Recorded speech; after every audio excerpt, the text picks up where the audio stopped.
प्रधानमंत्री नरेंद्र मोदी ने 2024 का सेमीफाइनल मुकाबला जीता। बीजेपी को विश्वास है कि फाइनल भी आसानी से जीत जाएंगे। लेकिन सवाल यह है कि मोदी फ्रंट फुट पर खेल रहे हैं, मगर राहुल फ्रंट पर क्यों नहीं आ रहे? कांग्रेस जिन्हें जननायक बता रही है, क्यों नहीं वही बार बार सामने आते हैं? क्यों बार बार साइलेंट बोर्ड पर चले जाते हैं? 2024 की लड़ाई किस तरह आगे बढ़ रही है, दिखाते हैं इस रिपोर्ट के साथ। गंभीर आरोप है माननीय अध्यक्ष, जनाब आरोप नहीं लगा। तो आप ये मान के चलिए कि 2024 का सेमीफाइनल हो जाएगा। ये एक तरह से 2024 का सेमीफाइनल होगा। तो ये एक तरह से सेमीफाइनल हो जाएगा 2024 का। और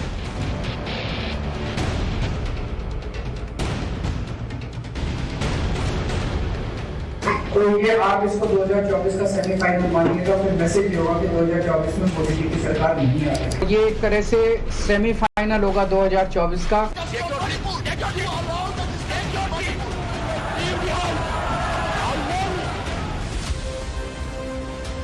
अरविंद केजरीवाल जिस दिल्ली सेवा विधायक को सेमीफाइनल मैच बता रहे थे, उसे मोदी की अगुवाई वाले एनडीए ने फ्रंट फुट पर खेलकर जीत लिया। पीएम मोदी ने भी बीजेपी संसदीय दल की बैठक में इसी सेमीफाइनल का जिक्र जानबूझकर किया। टीम ने कहा कि विपक्ष के कुछ सांसद राज्यसभा में वोटिंग को 2024 के लोकसभा चुनाव का सेमीफाइनल बता रहे थे, लेकिन सामना हार का करना पड़ा। पीएम मोदी ने दिल्ली सेवा विधेयक के पास होने पर राज्यसभा सांसदों को बधाई दी। साथ ही पीएम ने बैठक के दौरान विपक्षी महागठबंधन को अविश्वास से भरा हुआ बताया। मोदी को भरोसा है कि विपक्ष INDIA गठबंधन फाइनल से पहले बिखर जाएगा, क्योंकि विपक्ष राज्यसभा में जिस दिल्ली सेवा विधेयक को सेमीफाइनल मैच बता रहा था, उसका स्कोर रहा 131 वर्सेस 101, यानी एनडीए का स्कोर 131 और विपक्ष के इंडिया का स्कोर 101। विपक्ष के सेमीफाइनल मैच में अकेले गृह मंत्री अमित शाह ही भारी पड़ गए। शाह ने बीच सदन चैलेंज दिया, गिरा सको तो बिल गिराओ, अविश्वास प्रस्ताव भी देख लेंगे। क्या हासिल है वोटिंग से? क्या हासिल है? सवालात मणिपुर की स्थिति, मणिपुर की चिंता और सरकार ने उठाए गए कदम पर चर्चा करना चाहते हैं, या वोटिंग से शो ऑफ स्ट्रेंथ करना चाहते हैं? और वोटिंग से शो ऑफ स्ट्रेंथ करनी है तो भी हम डरते नहीं है। सेमीफाइनल मैच को लीड संसद के बाहर से अरविंद केजरीवाल कर रहे थे, लेकिन फाइनल मैच की जिम्मेदारी राहुल गांधी के कंधों पर है, जिनकी लोकसभा में दोबारा एंट्री को कांग्रेस 24 वाली विक्ट्री मान रही है। कांग्रेस ने सुबह 11:28 पर ट्वीट कर बताया कि आज राहुल गांधी सदन में बोलेंगे, मतलब अविश्वास प्रस्ताव पर कांग्रेस की तरफ से राहुल गांधी शुरुआत करेंगे। राहुल के नाम के आगे जननायक शब्द का इस्तेमाल किया गया। दोपहर 12:06 पर राहुल गांधी संसद पहुंचे।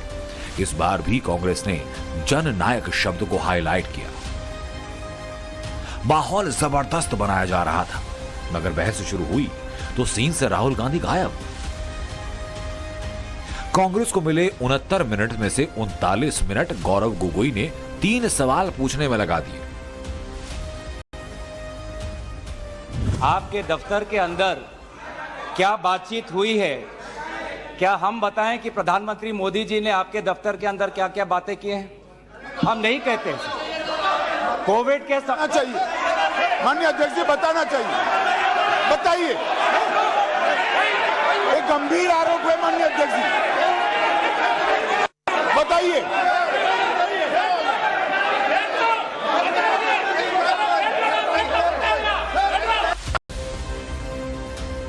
जैसे ही राहुल की जगह गौरव गोगोई नजर आए, सोशल मीडिया पर राहुल की खोज शुरू हो गई। किसी ने लिखा कि कल तो कांग्रेस राहुल गांधी को संसद का अपना ओपनिंग बैट्समैन बता रही थी, वही राहुल गांधी संसद में 12th बैट्समैन बनकर रह गए। तो किसी ने कहा कि यह तो धोखा हो गया, बीजेपी ने तैयारी राहुल गांधी को घेरने की थी। राहुल संसद में मौजूद थे, लेकिन ऐलान के बाद बोले क्यों नहीं? इस सवाल पर दोपहर तक जबरदस्त सस्पेंस रहा। मैं ये सोच रहा था कि राहुल जी बोलेंगे, क्योंकि मीडिया में तरह तरह की खबरें आ रही थी, लेकिन लगता है कि शायद राहुल जी तैयार नहीं थे, देर से उठे होंगे तो नहीं बोल पाए। कोई बात नहीं है, गौरव गोगोई जी ने बोला, बहुत अच्छा बोला। सूत्रों का दावा यह कि सेक्रेटरी जनरल को सुबह सुबह भेजी गई चिट्ठी में भी राहुल का नाम था, यानी कांग्रेस को खुद नहीं पता था कि राहुल आज बोलेंगे या नहीं। खैर, विश्वास और अविश्वास के बीच में राहुल ने एक बार फिर विश्वास जताया। राहुल गांधी 10 अगस्त को लोकसभा में बोलेंगे। 10 अगस्त को पीएम मोदी भी अविश्वास प्रस्ताव पर बोलेंगे। ये तो सब जानते हैं कि मोदी के खिलाफ लाए गए अविश्वास प्रस्ताव का नतीजा शून्य रहने वाला है, मगर फिर भी राहुल को पेश ऐसे किया जा रहा है जैसे वो ताबड़तोड़ पारी खेलने वाले हैं। आज का जो अविश्वास प्रस्ताव लाए हैं कांग्रेस पार्टी, मैं ये मानता हूं कि कांग्रेस पार्टी और विपक्ष के जो लोग हैं वो खुद ही बाद में पछताएंगे। 2014 के यदि वो हल्ला करेंगे, जो बात किरण रिजिजू ने सदन में कही, वही लाइनें पीएम मोदी की भी हैं।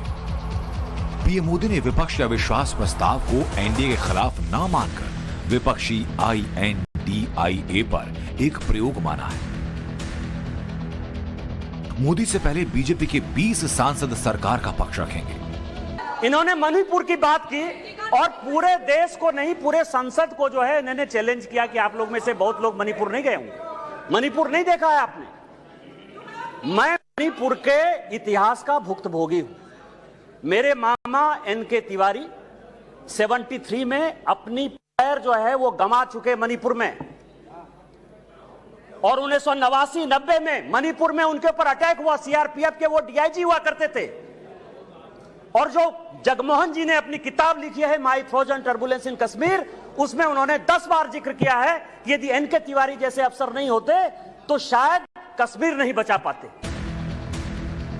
24 के चुनाव से पहले अविश्वास प्रस्ताव का जो स्ट्रोक खेलकर विपक्ष ने दांव चला, उसका नतीजा क्या होगा ये राहुल गांधी भी जानते हैं,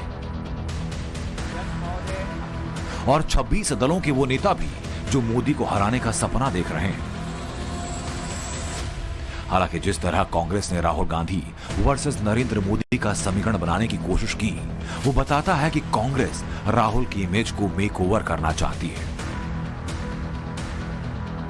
लोकसभा के नंबर गेम को समझें तो ये मोदी सरकार के पक्ष में दिखाई देता है। बहुमत के लिए लोकसभा में 272 सांसदों की जरूरत है, जबकि बीजेपी के पास 301 सदस्य हैं। सहयोगियों को मिला लिया जाए तो आंकड़ा 362 पहुंचता है, जबकि 26 दलों के विपक्षी गठबंधन की ताकत 144 ही पहुंचते नजर आती है। यानी इस हिसाब से बीजेपी सरकार को किसी तरह का खतरा नहीं, और इसी उम्मीद के साथ बीजेपी चुन चुन कर हमलावर है। मोदी पर विश्वास के साथ विपक्ष पर सवाल उठा रही है। अविश्वास प्रस्ताव किस लिए आया? यहां सोनिया जी बैठी हुई हैं। सोनिया जी का मैं बड़ा सम्मान करता हूं सर। सोनिया जी, मुझे जो लगता है कि उनके पार्टी की उनकी दो मनस्थिति है। वो एक हिंदू सभ्यता संस्कृति में बिलीव कर रही हैं, इसीलिए अलौकिका पंडिता की तरह जो पूरा किताब में लिखा हुआ है कि क्या। आपको 2019 चुनाव याद होगा। इस चुनाव में विपक्ष ने गठबंधन बनाया सरकार को फंसाने गिराने के लिए। कर्नाटक विधानसभा चुनाव के बाद जीत की तस्वीर भी आपको याद होगी, जिसमें पूरा विपक्ष हाथ में हाथ लिए खड़ा हुआ था। लेकिन हुआ क्या? चुनाव आते आते हाथ छूटते चले। नरेंद्र मोदी उस वक्त भी चुनाव से ठीक पहले एक ट्रंप कार्ड लेकर आए थे। ट्रंप कार्ड था सवर्ण आरक्षण का। कोई विरोध नहीं कर पाया। भाई आप और हम भी बात करते थे ना कि गरीब सवर्णों को हक मिलना चाहिए, लेकिन बातें सब करते थे। इसे सरकारें लाने से कतराती थी। हिम्मत दिखाई और करके दिखाया नरेंद्र मोदी ने। तो आज जब प्रधानमंत्री ने लास्ट बॉल पर छक्का मारने की बात की तो समझिए कि वैसा ही कोई तीर तरकश में है जिसकी काट कोई विपक्षी दल या विपक्ष का INDIA कर नहीं पाएगा। और विपक्ष यही सोचकर बेचैन भी होगा कि मोदी का 2024 के लिए सबसे बड़ा दाम क्या है। बहरहाल संकल्प में आज के लिए सिर्फ इतना ही। आप बने रहिए टाइम्स ऑफ भारत के साथ। नमस्कार।